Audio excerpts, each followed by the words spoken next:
Gracias a todos por su puntualidad. Vamos a dar inicio a la sesión del día de hoy.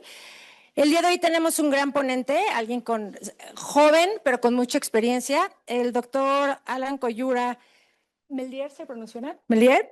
Les voy a platicar un poquito de él. Tiene mención honorífica en la Facultad de Medicina de la Universidad de La Salle. Posteriormente realizó su especialidad en oftalmología en la Asociación para Evitar la Ceguera. Durante su formación como cirujano oftalmólogo, el doctor Coyura realizó un observership en cirugía refractiva en la Fundación Oftalmológica Adolphe de Rothschild en París. Y al finalizar la especialidad en oftalmología, realizó una alta especialidad en microcirugía de catarata en la Asociación para Evitar la Ceguera en México. Durante su trayectoria ha sido profesor titular y adjunto de numerosos cursos de preparación de la asignatura de oftalmología impartida en la Facultad de Medicina de la Universidad La Salle y de la UNAM. Y como médico especialista, el doctor Coyura continuó su formación en múltiples congresos y rotaciones, tanto nacionales como internacionales. Asimismo, ha publicado en múltiples artículos en revistas médicas de renombre. Y actualmente, el doctor Coyura mantiene su práctica privada en el consultorio aquí en el Hospital Ángeles del Pedregal, en la Ciudad de México. Muchísimas gracias, Alan, por aceptar la invitación y adelante. Gracias, Moni. No, al contrario, gracias a ustedes por la invitación. Bueno, pues hoy vamos a hablar de un tema de los lentes de foco extendido, que, bueno, no sé si todos son oftalmólogos. Bueno, los que no son, es un tema que puede llegar a ser un poquito controversial porque son lentes que no son correctores de presbicia como tal, pero al escoger bien al paciente y a saber utilizarlos bien, nos puede ir muy bien para corregir visión cercana y disminuir efectos negativos que tienen muchos lentes multifocales que sí corrigen todas las distancias. Esta plática me gusta empezarla con esta nueva clasificación de los lentes intraoculares de Joaquín Fernández, basada en las curvas de desenfoque, que es importante ya que todos los oftalmólogos lo conozcan porque todos los artículos ya se basan en estas curvas de desenfoque. Y los lentes de foco extendido siguen siendo lentes de campo de foco parcial, todavía no son, bueno, no son totales, pero extended. Entonces, las curvas de desenfoque de los lentes de foco extendidos está aquí y los oftalmólogos pues nos gusta el 0.2 logmark, que equivale a casi un 20-20, es un 20-32. Y si lo vemos a un defocus de más o menos 50 centímetros, que sería un -2, son lentes que todavía nos dan una muy buena visión intermedia. Y si vemos el logmar en 0.3, pues ya caen a, a una medio mala visión cercana comparado con los lentes multifocales que todos utilizamos todos los días. La definición de un foco extendido es un lente que tiene como principio activo la creación de un solo punto focal, pero este punto focal será elongado, el cual aumenta la profundidad de foco con un perfil óptico continuo, mejorando la funcionalidad de la visión intermedia y cercana. Y aquí lo importante es que estos lentes tienen un mínimo impacto en la visión lejana, parecido a un lente monofocal, y disminuyendo los efectos disfotópicos que tantos no nos gustan a los oftalmólogos y a los pacientes. ¿Cuál es el objetivo de un lente de foco extendido? A mí me gusta explicar esta diapositiva imaginando que aquí está la córnea, aquí entra la luz y aquí está la retina. Lo que buscan los focos extendidos es mejorar este canal de luz que llega a la retina. Entonces, los lentes de foco extendido lo que hacen es maximizar la longitud de este canal para ofrecer un alto rendimiento de la luz, minimizan el ancho de este canal para tener una mejor agudeza visual y una menor visión borrosa. Y aquí lo importante es que minimizan que la luz se salga de ese canal para disminuir justamente los halos y el glare y los deslumbramientos. Para la ANSI, un lente EDOF debe de cumplir con ciertos requisitos para que sea realmente un lente EDOF y no un monofocal plus. Es un lente que debe lograr una profundidad de foco a 0.2 logmar de al menos 0.5 dioptrías mayor que un lente de control monofocal. Es un lente que debe lograr una agudeza visual intermedia corregida que sea superior a un control monofocal de al menos 50% de los ojos, alcanzando un 0.2 logmar o mejor. Y obviamente es un lente que no debe tener inferioridad agudeza visual a distancia corregida respecto a un monofocal de control. Entonces, para que sea un lente EDOF, tiene que cumplir con esos tres requisitos, o si no, cae en la categoría de lentes monofocales plus. Existen en grandes rasgos dos grandes tecnologías de estos lentes o dos grandes tipos de lentes EDOF. Está la tecnología no difractiva, que son llamados Pure Refractive Optic, que utilizan solo las aberraciones esféricas de los lentes, y la tecnología difractiva. De los no difractivos, el que más, bueno, el que utilizamos mucho es este, que se llama Vivity, y este otro que se llama LuxSmart. Este lente es un lente que tiene esta pequeña meseta central que juega con la transición de la luz. Tiene una pequeña meseta central aquí, elevada de un nanómetro, bueno, de una micra, que hace que el frente de onda se elongue, lo que platicábamos, lo que buscan los lentes de foco extendido. Y además tiene esta pequeña otra transición de 2.2 milímetros, que lo que hace es que desplaza el frente de onda para utilizar la mayor cantidad de luz posible y que no se pierda esta luz que pasa por este canal que nos importa que llegue a la retina.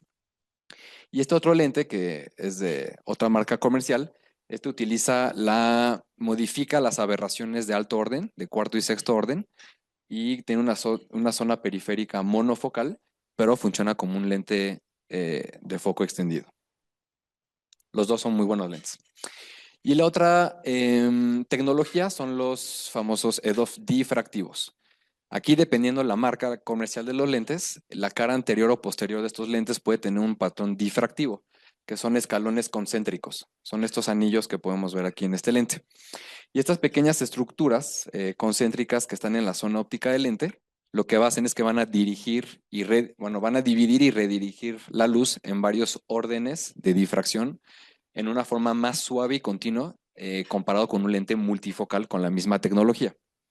Yo sé que para los no oftalmólogos esto puede ser un poquito abstracto, pero bueno. Entonces, lo que van a hacer estos lentes EDOF difractivos, van a extender la curva de desenfoque, pero de una forma más suave comparado con un lente difractivo multifocal. O sea, no va a tener dos puntos eh, como tal, solo va a elongar la luz y eso va a hacer que el paciente tenga menos fenómenos disfotópicos.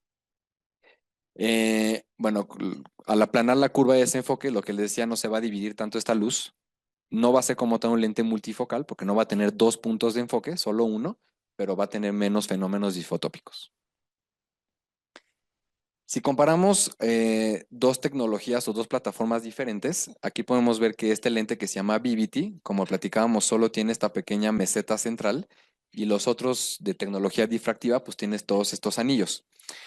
Estos anillos, a mí particularmente, pues no los utilizo mucho, no es una tecnología que a mí me encante, porque le va a provocar a los pacientes estos famosos fenómenos disfotópicos o disfotopsias. Las disfotopsias, las que más molestan a los pacientes son los halos alrededor de las luces. Son esos patrones que pueden ver, sobre todo pues, en la visión nocturna. Y este lente que se llama Vivity, que es de foco extendido no difractivo, tiene un patrón muy parecido a un lente monofocal, inclusive si se descentra o si se tiltea, si se mueve dentro de la bolsa capsular. Son lentes que yo utilizo mucho porque dependiendo del paciente, si es un paciente que utiliza mucho su visión nocturna, pues esto puede llegar a ser muy molesto, sobre todo si tiene una personalidad un poquito aprensiva. Entonces comparemos una curva de desenfoque con un lente EDOF, que es el Vivity, y un lente monofocal. En cero de defocus, o sea, visión lejana, los dos lentes se comportan muy bien de manera lejana. Son muy parecidos. Conforme nos vamos acercando en la visión, en un defocus de menos 2 dioptrías, que equivale a una visión a 50 centímetros, eso lo llamamos nosotros la visión intermedia, es un lente que todavía conserva una muy buena visión, 0.2 logmar, que equivale a 20/32 en nuestra cartilla de Snellen. Y es un lente que ahí sí ya empieza a caer y no es muy bueno para la visión cercana. Ahora comparemos las curvas de desenfoque de un lente multifocal de la misma casa comercial con el lente de foco extendido. Esta es la curva de desenfoque del Vivity, que tiene una curva suave que baja y tenemos unas buenas visiones intermedias todavía. Y los lentes multifocales pues tienen dos puntos. Tienen muy buena visión lejana y cercana en una en un desenfoque de 2.5 dioptrías, todavía tenemos visiones pues muy aceptables. El gran problema de estos lentes es que provocan fenómenos disfotópicos. Es un sacrificio que tienen que hacer los pacientes con tal de ganar visión cercana, pues pueden tener efectos adversos, sobre todo nocturnos. ¿Cuáles son las indicaciones de poner este tipo de lentes a los pacientes? Pueden ser cirugías facorrefractivas. Facorrefractivo quiere decir que es un paciente que aún no tiene catarata, pero desea una independencia anteojos, o a mí me gusta que ya tengan cierto grado de catarata. Son lentes que van de generalmente de poderes a más 10 a más 30, pero bueno, eso es cuando nosotros pedimos los lentes, y corrigen los tóricos, pueden corregir un astigmatismo corneal hasta de 3.75. Se recomienda en pacientes que tengan buena binocularidad, evitar ojos únicos y ojos ambliopes. Ojos ambliopes es ojo flojo, comúnmente conocido, y que no tengan alteraciones por cirugía refractiva, que no alcancen un 20/20 con corrección. Ahorita vamos a hablar un poquito más de la topografía. Se recomienda en pacientes que no tengan patología ocular que afecte a la agudeza visual con corrección, o sea, con sus anteojos, y excluir enfermedades oculares preexistentes. En esta tabla les resumo, me gusta mucho explicarla, cuándo se indica un lente monofocal plus, EDOF. EDOF es el de foco extendido, y los multifocales. Paciente con glaucoma ya bien diagnosticado, no se recomienda poner un lente con estas dos tecnologías, y se recomienda un monofocal o un monofocal plus. En un paciente que tenga una papila sospechosa, pero que tenga exámenes normales, se puede poner lo que platicamos hace rato, bueno, se puede poner un lente de foco extendido, y si el nervio óptico es sano, pues se puede poner sin problema un lente trifocal. Alteraciones retinianas, no recomiendo poner tampoco estas dos tecnologías, se recomienda un monofocal plus. Aquí les pongo drusas y membrana epirretiniana de bajo grado. Eso lo dejo mucho al criterio del cirujano, porque no hay consenso tanto en la literatura. Si el paciente, yo en mi práctica, tiene 2 que 3 drusas, porque la degeneración es inicial y es leve, sí me animo a ponerles esta tecnología, pero no un lente trifocal. Y si tiene una membrana epirretiniana que aún no altera tanto la estructura de la retina, no hay mucha atracción, sí he ofrecido lente de foco extendido y me ha ido bastante bien. Y si el paciente tiene una retina normal, pues nos podemos ir sin problema con un lente multifocal. El ojo seco es una patología importante que a veces es subdiagnosticada, y la gente se avienta a poner lentes multifocales, y es una patología pues, frecuente. Casi el 100% de los pacientes tienen ojo seco. Si es un ojo seco importante que no mejora con tratamiento, pacientes autoinmunes con síndrome de Sjögren, síndrome de artritis reumatoide, realmente no se recomiendan un lente de foco extendido ni un trifocal. Si es un ojo seco leve que mejora con tratamiento, se puede ofrecer estas tecnologías sin problema, y si el paciente no tiene ojo seco, pues el multifocal será una buena opción. La córnea es un tema importante. La córnea es un lente en el ojo que, si está aberrada, ya sea por una ectasia primaria como queratocono, o secundaria una cirugía láser, o el paciente tiene esta cirugía que se hacía en el pasado que se llaman queratotomías radiadas, no está indicado ahí sí para nada poner este tipo de tecnologías. Les va a ir muy mal la distorsión óptica que van a tener. No recomiendo que lo pongan en pacientes con córneas aberradas. Paciente que maneja mucho de noche, es una buena opción los EDOF, por lo que ya platicábamos de las disfotopsias que provocan los multifocales en la noche. Un trifocal será bueno para un paciente que no maneja mucho de noche y está muy motivado a dejar los anteojos, y ahorita vamos a hablar un poquito más de las personalidades. Pacientes operados de cirugía refractiva, pues hoy en día es nuestro pan de todos los días. Muchos pacientes se han operado y se seguirán operando, y es muy importante saber interpretar bien una topografía corneal y saber cuándo sí y cuándo no ofrecerle este tipo de tecnologías. Yo soy muy cauteloso si hay una congruencia entre las queratometrías, el astigmatismo es regular, es ortogonal, me puedo animar a ofrecérselos, pero no a todos. Y si también la ablación fue centrada, puede ser que se los ofrezca. Pero a casi todos les pongo monofocal plus. Y un trifocal, la verdad es que nunca se los ofrezco. Esta cirugía en el mundo de la oftalmología, cuando ponemos estas tecnologías, son cirugías que suelen ser un poquito caras, se consideran cirugías premium porque el lente se llama lente premium, ya sea el de foco extendido o los multifocales. Yo tengo este lema que si vamos a ofrecer una cirugía premium, tienes que ofrecer una consulta premium y estudios premium. Te tienes que tomar el tiempo en la consulta, explicar bien todo esto a los pacientes. Si es un paciente que tiene ojo seco, no hay que tener prisa, hay que mejorar esta superficie ocular antes de mandar los estudios y antes de operarlo. Es importante que el paciente entienda que ese implante va a estar toda su vida en el ojo. Entonces, no hay que hacer las cosas con prisa, a la ligera. Se tienen que hacer las cosas bien para que tener buenos resultados. Los estudios que yo siempre solicito es un OCT macular. A veces la mácula clínicamente la vemos sana, pero puede tener muchas ahí alteraciones ligeramente escondidas o mal diagnosticadas, subdiagnosticadas. Y si el paciente por algún problema tiene, bueno, el paciente no queda conforme con su cirugía y después le mandas la tomografía de la mácula y te das cuenta que tiene un problema macular, pues el problema va a ser el de cirujano. No va a entender que la mácula ya estaba enferma. Entonces yo siempre recomiendo que en el paquete de estudios, aunque sean un poquito costosos, siempre tengan un estudio de la mácula. Una topografía corneal es básica, se tiene que entender la córnea, las aberraciones, el astigmatismo para poder ofrecer estas tecnologías. Yo pido siempre estos 4 mapas, a fuerza, un mapa refractivo. El Cataract Preop me gusta muchísimo porque resume mucha información, la distribución de poder, de potencias y el Holiday Report. Me gusta siempre tener un mapa aberrométrico de la córnea y estos, bueno, son un poquito ya números que solo nosotros tenemos que, pues, recordar, pero si no, si tiene aberrometrías, aberraciones peroneales corneales arriba de estos numeritos, no se recomienda poner lente de foco extendido ni multifocales. Y también tiene que la córnea tiene 2 caras, una anterior y una posterior, y la relación entre estas 2 caras no tiene que ser, bueno, tiene que ser cercano a este 82.2%.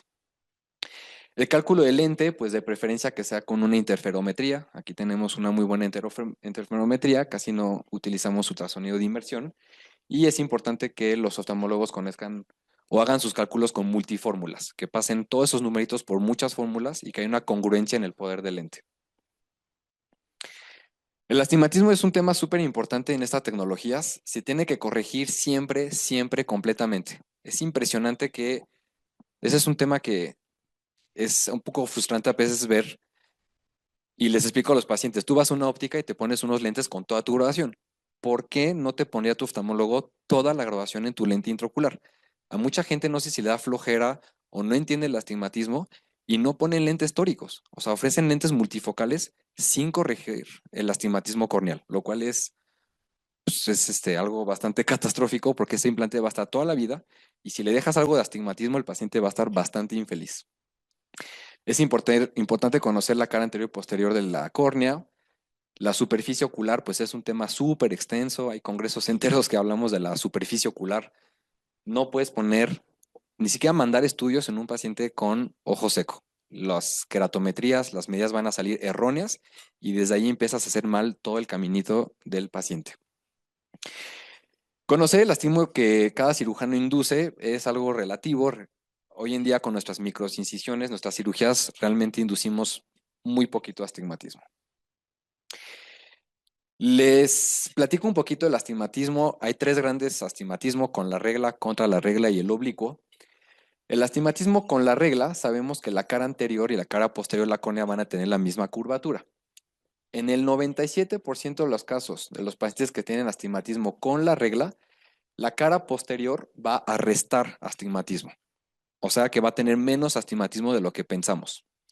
Como modo de ejemplo, este paciente con keratometrías pues muy estándares, vamos a tener un astigmatismo corneal de 3 dioptrías y realmente va a tener un poquito menos de lo que pensamos. Realmente, ¿qué es lo importante del el astigmatismo con la regla? Es que nuestros cálculos van a ser muy predictivos. Sabemos que la toricidad del lente que vayamos a escoger va a ser muy predecible. En conclusión, yo utilizo mucho un calculador que se llama Barrett para mis lentes tóricos y siempre uso los valores predictivos que nos da la fórmula. ¿Qué pasa con el astigmatismo contra la regla? Esto es muy importante. Aquí en la cara, bueno, la cara posterior va a tener una curvatura diferente a la cara anterior y solo en el 60% casi de los pacientes esa cara posterior va a sumar astigmatismo. O sea, los pacientes con astigmatismo contra la regla generalmente tienen más astigmatismo de lo que pensamos, pero solo en un 60% de los casos. Entonces, tenemos un gran porcentaje de pacientes que esta regla no equivale siempre para todos los pacientes. Es bien importante saberlo porque si tú usas tus calculadores poniendo las queratometrías que tú piensas que va a tener el paciente, pues puedes tener en un 40% de los pacientes errores con ese astigmatismo. En este tipo de pacientes yo recomiendo utilizar el measure, o sea, las queratometrías que tú midas en las topografías y no el predicho. Y el astigmatismo oblicuo, que realmente no es tan frecuente, también vale la pena utilizar el astigmatismo que tú midas y no el predicho, porque el astigmatismo total va a variar. O sea, el eje de la cara posterior te puede mover el de la cara anterior. Para los que no conozcan o no están familiarizados con el calculador de Barrett, aquí está el de predecido o el medido. En el de con la córnea yo siempre utilizo esto y en el contra y el oblicuo prefiero usar el astigmatismo que yo medí con la topografía. Los lentes de foco extendido son lentes que dependen mucho de la pupila. También es un tema que a veces muchos oftalmólogos pues pasamos y no medimos las pupilas y podemos tener errores en nuestros cálculos. Ahora que ya saben cómo es el lente, por ejemplo, el no difractivo que tiene la meseta central, que se llama Vivity, en un paciente que tiene una pupila normal, no la tiene pequeña o ligeramente grande, esta es la zona central del lente. En toda esta zona negra va a pasar 75% de luz y solo 25% de luz va a pasar por esta zona central. O sea, solo 25% de la luz va a ser captada por el lente y bien utilizada. Son pacientes que entonces van a tener menos rango visual cercano. No se está aprovechando tanto la tecnología del lente. ¿Qué significa eso? Que si tú calculas tu paciente neutro, generalmente tendrás un resultado neutro. Se va a quedar como está. Está funcionando el lente como tú quieres que funcione. En pupilas chiquitas, casi toda la luz va a pasar por el lente. Se está utilizando mucho la tecnología del lente. El 75% de la luz va a pasar por la parte central. Entonces vas a tener un mayor rango de luz y el paciente puede miopizarse. Entonces, eso no necesariamente es malo. Lo puedes usar a tu favor. En pacientes con pupilas pequeñas, yo de hecho calculo a mi paciente al primer neutro, es más, o al primer positivo, porque sé que se me va a miopizar. Inclusive se puede miopizar hasta 0,75. Entonces, si tú conoces la pupila de tu paciente, puedes saber cómo va a quedar tu paciente miope o neutro. Muy importante lo de la pupila. ¿Qué consideraciones hay que tomar en pacientes que vayamos a ponerles un lente de foco extendido? En oftalmología, pues hablamos mucho de la personalidad tipo A. ¿Qué significa eso? En la consulta, pues es una consulta que suele ser larga, que dura como una hora, donde tienes que conocer a tu paciente e intentar en una hora saber cuáles son sus expectativas, saber cómo es. A veces es un poquito difícil porque en una consulta tú puedes pensar que una persona no es aprensiva, no es perfeccionista y resulta todo lo contrario. Si el paciente te dice, no, a mí los halos en las noches no me molestan y al final tiene halos y tú no detectaste que es un paciente muy difícil, pues te puedes llevar ahí unos problemitas. Y hacer un intercambio de lente intraocular en nuestro mundo es poco frecuente y muy arriesgado. No lo hacemos muy seguido. Entonces, el lente que vayamos a escoger, tanto el paciente como el cirujano, se tiene que escoger bien a la primera. Es un arte. La verdad es que escoger un paciente y ofrecerle un lente multifocal o foco extendido, yo lo veo realmente como, o sea, es algo que realmente los oftalmólogos debemos de saber hacer bien.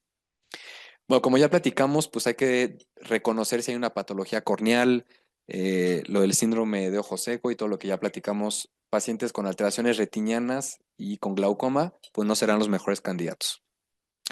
Cuidar mucho la calidad de la lágrima. eh, a veces restablecer una superficie ocular. Para la gente que no es oftalmóloga, dicen así, ojo seco. Realmente es una patología que cada vez es más compleja. Intervienen muchos factores ahí inflamatorios. Cada vez aprendemos más de la superficie ocular y no es un tema realmente a veces sencillo de tratar. Hay ojos secos muy difíciles de controlar. Como ya platicamos, hay que conocer el tamaño de la pupila de los pacientes, ya que en pupilas pequeñas son pacientes con este lente que se pueden miopizar y si tú no sabías eso, y lo dejas muy miope, pues es un paciente que no te va a querer nada. Conocer el astigmatismo de la cara anterior y posterior de la córnea. Y muy importante, de verdad, que si no conocen los estudios saberrométricos de la córnea del paciente, no, no te sabes esos numeritos y ofreces un lente de foco extendido multifocal, son pacientes que van a tener demasiadas aberraciones y no van a estar nada conformes. Contraindicaciones, personalidad tipo A, híjole, ese es un tema un poquito debatido, eso es un poquito subjetivo, lo dejamos a mano de cada oftalmólogo decidir. Hay una técnica que se llama Mix and Match, que ahorita les voy a platicar un poquito qué es esto, y son pacientes que si tú en la consulta detectas que tienen una personalidad tipo A, haciendo un Mix and Match, ahorita les platico qué es eso, podrías ofrecerle esas tecnologías. Sistemas ópticos aberrados, pacientes operados de keratotomía radiadas, queratoconos, ectasias post-LASIK, realmente son lentes que no se deben implantar. Hay mucha gente que los subestiman, muchos retinólogos por ahí que ofrecen multifocales pensando que les va a ir bien a los pacientes. Pacientes con alteraciones retinianas serán malos candidatos. Enfermedades que afecten la pupila o que sean factores de descentramiento del lente. Sabemos que son lentes que son muy dependientes o que funcionan bien si están bien centrados. Si son pacientes, por ejemplo, que tienen síndrome de pseudoexfoliación, donde sabemos que tienen un riesgo a largo plazo de que el lente se descentre, pues no será una buena opción ofrecérselo a los pacientes. Toda condición que afecte la sensibilidad al contraste también serán malas tecnologías. Cualquier cosa que afecte el nervio óptico, como una secuela en la neuritis óptica, glaucoma, alteraciones retinianas, pues no serán los mejores lentes. Toda esta tecnología que ya platicamos, ya sea los anillos difractivos o las mesetas, va a hacer que entre menos luz a los ojos y eso baja la sensibilidad al contraste. Se le tiene que explicar al paciente que este tipo de lente no es la perfección. Yo siempre les explico que nada será como un cristalino joven y sano y transparente. Tienen que estar dispuestos a sacrificar contraste y a veces fenómenos disfotópicos, sobre todo nocturnos. Algo que hacemos muchos oftalmólogos y está escrito en la literatura y con muy buenos resultados es la mini monovisión. Antes de que llegara la tecnología multifocal y los EDOF, a mí no me tocó todavía, algunos sí hacían monovisión. Dejaban un lente con un ojo con 2 de miopía, 1,50 de miopía y el otro neutro.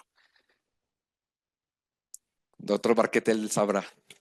Entonces, paciente con esa miopía, pues podía ver un ojo veía de cerca y el otro veía de lejos. Ahora lo que hacemos es mini monovisión. Hacemos un target, solo el ojo no dominante, lo dejamos a 0,50 o 0,75 máximo de miopía de equivalente esférico. Eso es muy importante, que luego creen que es de esfera, tiene que ser el equivalente esférico. Y bueno, hablando de BBT, yo uso 119.15 porque cada quien tendrá su propia constante. Importante hacer multifórmulas, esas dos son las que yo más utilizo. Y como siempre en este tema es personalizar e individualizar cada paciente. Cada paciente es un mundo, cada paciente tiene expectativas diferentes, entonces habrá un lente diferente para cada paciente. Yo lo que hago, por ejemplo, en el ojo dominante, lo dejo miópico más cercano a cero. Eso es importante también. Sí lo dejo un poquito miope, pero no muy miope. Lo dejo a 0,12 de equivalente esférico. Y el no dominante lo dejo a 0,5 máximo 0,75 de equivalente esférico. Este es un estudio que me gustó, es con una muestra bastante aceptable, donde les fue muy bien. Dejaron el ojo no dominante a 0,50 de equivalente esférico y tuvieron muy buenos resultados. Verdaderamente que sabiendo hacer una buena mini monovisión, sobre todo tomando en cuenta la pupila, porque me voy a regresar a esta. Si tú no sabes, por ejemplo, que el ojo no dominante de tu paciente tiene pupila chiquita y dices, le voy a dejar a 0,50, pero tiene pupila chiquita, pues ese 0,50 se te va a ir a 1 en miopía. Y créame que un paciente con 1 en miopía en un ojo no va a ser nada feliz. Entonces, esto es importante, pero tienes que conocer la pupila de tu paciente. Y a estos pacientes les fue muy bien en cuanto a los fenómenos disfotópicos o fotópicos, tuvieron una baja tasa de deslumbramientos, de halos y de destellos. Yo ofrezco mucho mini monovisión, es algo que me gusta mucho hacer, pero hay que tener cuidado con esa mini miopía que dejamos en el ojo no dominante.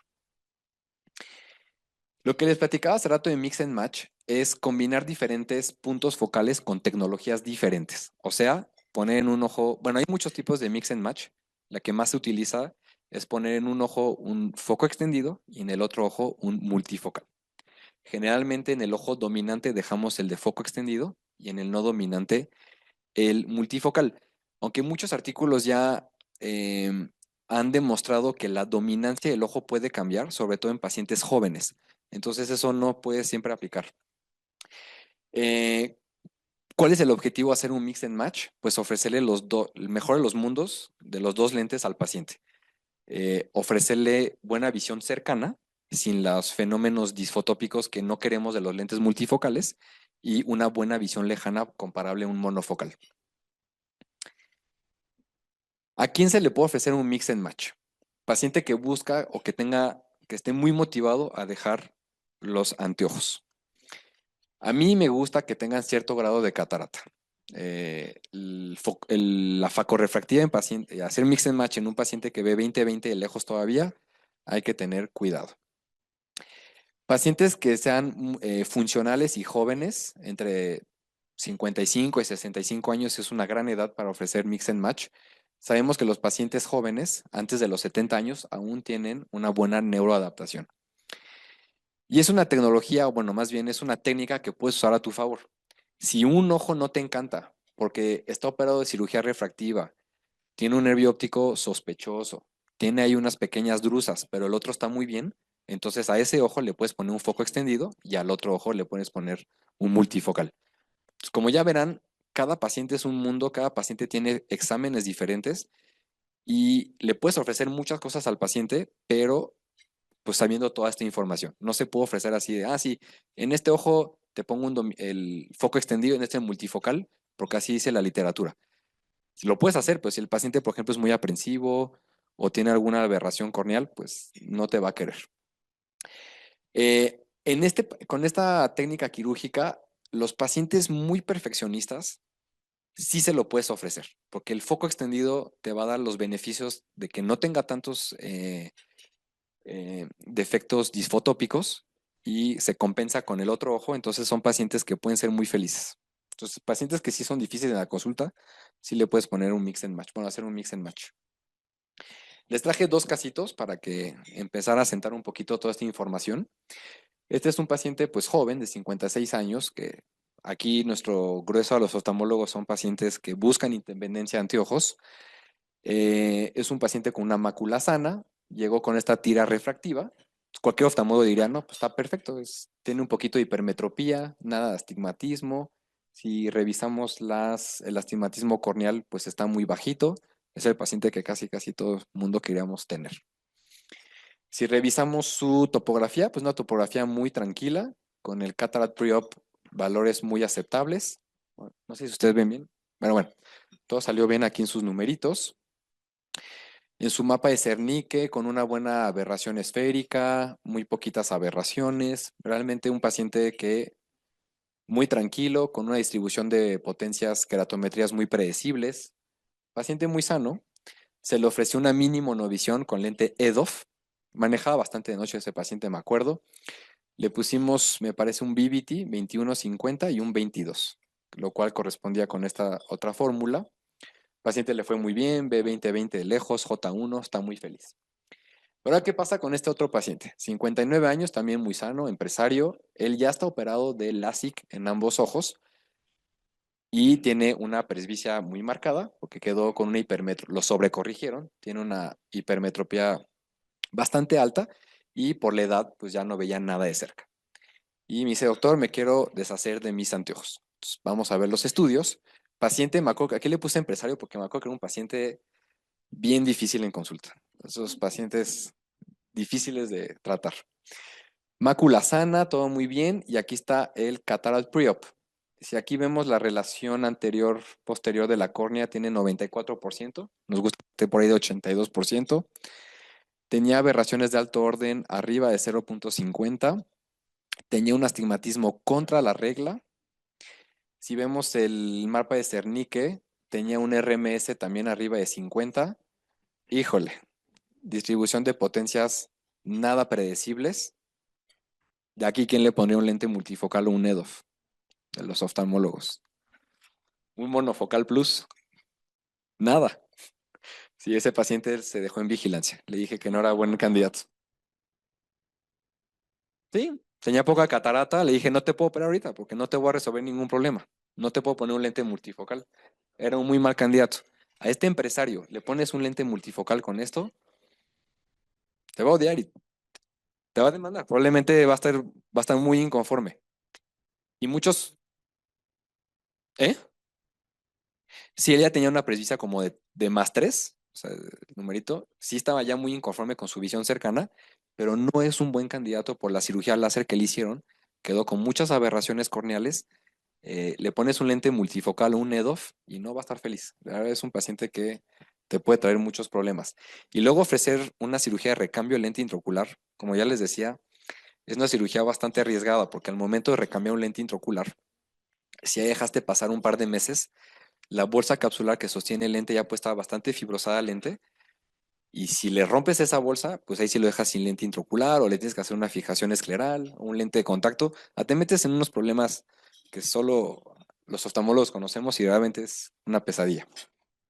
No, a este paciente se le dice que no, hasta que tenga más catarata, que ya no vea bien de lejos, será un buen momento para poner un lente monofocal. Un paciente no candidato al lente multifocal.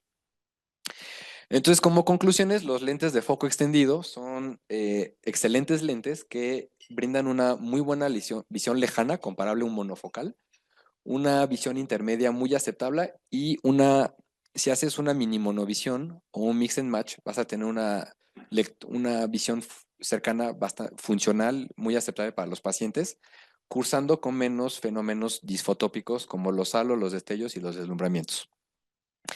Eh, Son lentes que brindan un rango de fenómenos fotópicos comparables a los lentes monofocales. Los lentes monofocales, eso sí, nunca nos dan halos ni deslumbramientos, aunque sí nos pueden dar disfotopsias negativas. Y eso es algo que les quisiera preguntar a mis colegas. Ustedes en su consulta le avisan al paciente que puede tener halos con un lente multifocal. ¿Estamos de acuerdo?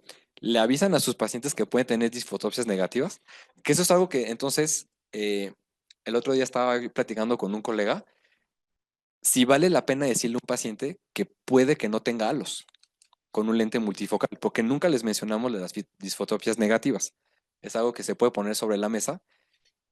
Yo, si fuera el paciente, sí me gustaría saber que si me ponen un lente multifocal o un EDOF, sí pueda tener algunos fenómenos nocturnos.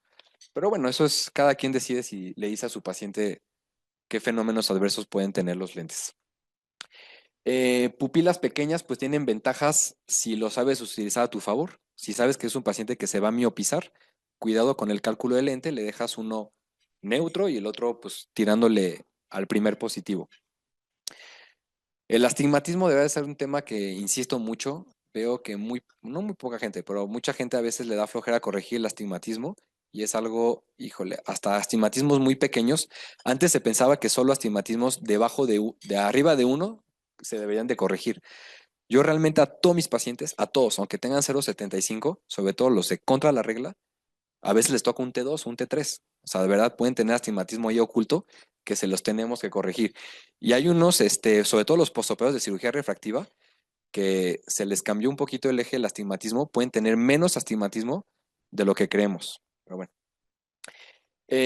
Y si sabemos o si están cómodos con esta técnica quirúrgica, hacer mini monovisión bien hecha, un buen mix and match, son técnicas que se pueden utilizar y para tener mejores resultados. Pues eso sería todo. No sé si tienen alguna duda, pregunta.